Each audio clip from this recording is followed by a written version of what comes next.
Hello दोस्तों, स्वागत है आप सभी का टू द पॉइंट के इकोनॉमी के सेशंस में।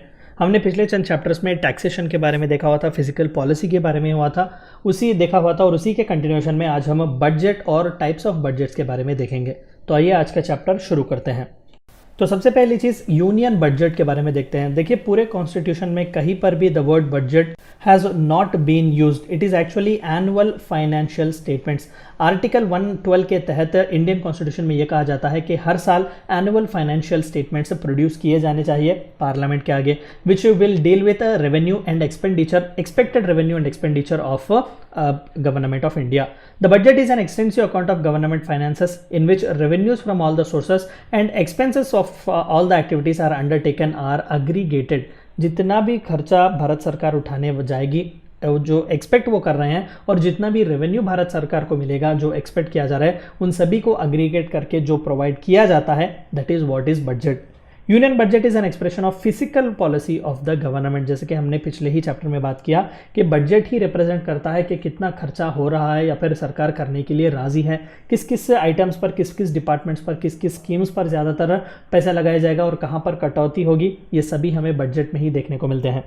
The Union Finance Minister presents the Union Budget every year in the Parliament that contains Government of India's revenue and expenditure for one fiscal year.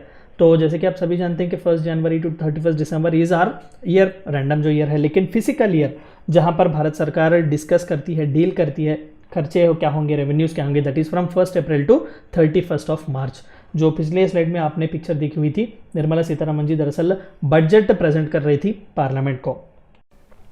Types of budgeting, अलग अलग type of budgeting हमें देखने को मिलेंगे। Zero based budgeting, it is a method of budgeting in which all budgetary allocations are set to nil at the beginning of the financial year। जैसा कि 1 अप्रैल आता है, जो कुछ भी वहां पर बजटिंग आपने रखे हुए, बजटिंग एलोकेशंस रखा हुआ है, उसे निल से स्टार्ट किया जाता है, यानी कि from the ground level zero.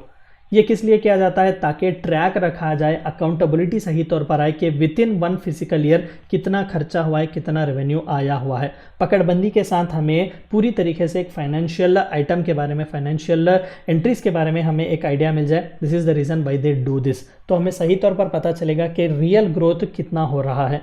Gender based budgeting, it came into being in 2004-5, बहुत ही रिसेंट वाला है। To contribute towards the women empowerment and removal of inequality based on gender, role of budgeting has been accepted through this step. जितना भी जहां कहीं पर भी आप अलोकेट करते हैं, वुमेन को खासकर प्रायोरिटी दें, जेंडर बेस्ड बजटिंग आप करें।